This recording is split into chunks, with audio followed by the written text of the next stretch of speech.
Today, we are digging into a proposed constitutional amendment right here in Tennessee. On the surface, it looks like it's all about protecting the most vulnerable among us. But what if I told you that same law, a law meant to protect victims, could actually end up shielding the police from public view? I mean, seriously, that's the huge question at the heart of Senate Joint Resolution 9. And that's exactly what we're breaking down today. Okay, so first up, let's talk about the promise. You know, the sales pitch. On its face, SJR 9 is sold as this incredibly compassionate idea, a bill of rights for victims of crime. The whole idea is to finally give them a real, powerful voice in the justice system.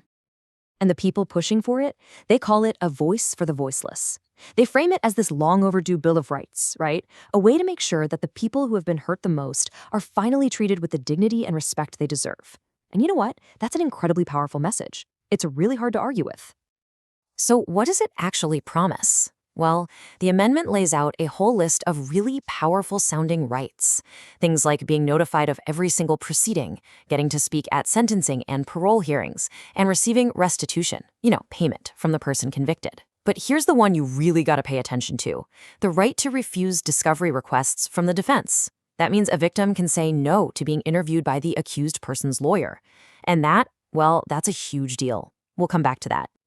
So this all sounds pretty reasonable, right? But here's where the story takes a turn, because this amendment, it's not some homegrown Tennessee idea, not at all. When you start peeling back the layers, you find out it's actually part of this huge national political machine. Yeah, it's basically a franchise. It's called Marsy's Law, and it's been pushed in state after state using almost the exact same wording. And that wording, it's often really vague, almost intentionally so. The result is that wherever it passes, it tends to create all these legal headaches and unintended consequences. And get this, the entire movement, this whole national campaign, is bankrolled by pretty much one guy, a single billionaire, Henry Nicholas, the co-founder of Broadcom. We're talking over $100 million of his own money poured into these campaigns across the country. $100 million. That's a lot of influence. So suddenly, this changes everything, doesn't it? This isn't some grassroots thing bubbling up from communities in Tennessee who see a need. Nope, it's a top-down, single-donor movement. It's a national agenda funded by one person that's basically been imported and dropped into state legislatures like ours. A completely different ballgame. Okay, so this is where we get into the real peril, the first big problem, because that vague, prepackaged language we talked about, it has consequences. And when you look at what's happened in other states that have already passed Marsy's Law, you find this, let's call it a loophole that ends up being a massive shield for state power. And it has a name, the police as victim doctrine. Sounds kind of strange, right? But in places like Florida and Ohio, we've seen police departments start using Marsy's Law in a way that, well, let's just say it's probably not what voters had in mind when they checked the yes box. So how does this even work? It's actually pretty simple. Step 1, an officer is involved in some kind of use of force incident, sometimes even a fatal one. Step 2, that officer then classifies themselves as a victim in the incident, maybe claiming the suspect assaulted them. And step 3, they invoke Marsy's Law's privacy rights to shield their own name and their records from being released to the public. Just like that. And boom, there it is. That is the absolute core concern for open government advocates. A law that was sold to the public as a shield for vulnerable victims becomes a constitutional shield for police anonymity. It makes accountability, holding officers responsible for their actions, incredibly difficult, if not impossible.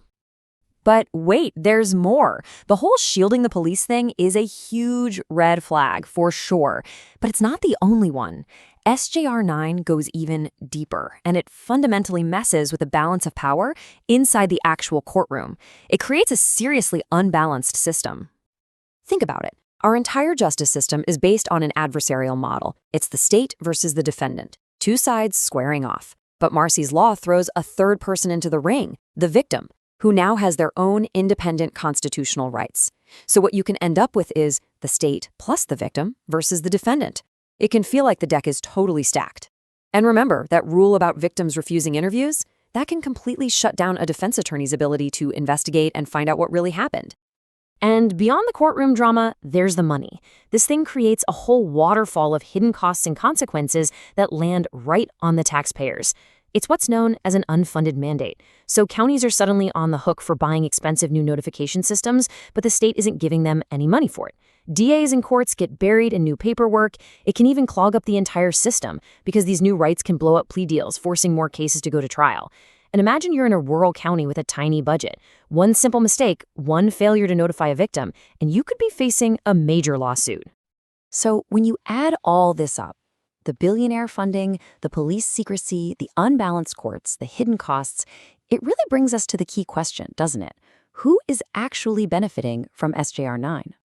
Because here's the bottom line. It's marketed to us as this compassionate shield for individual crime victims. But in practice, what we see is that it actually protects and empowers the institutions. It gives prosecutors a huge advantage, and maybe most importantly, it gives police departments a constitutional get-out-of-jail-free card when it comes to public scrutiny. So at the end of the day, you have to ask yourself, does SJR 9 really expand justice, or does it just expand state power?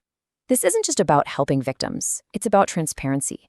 It's about a fair trial. It's about who holds the power. The question for every voter is whether that compassionate promise on the surface is worth the very real risk of creating a system that's less accountable and more secretive. Is this the kind of justice we want?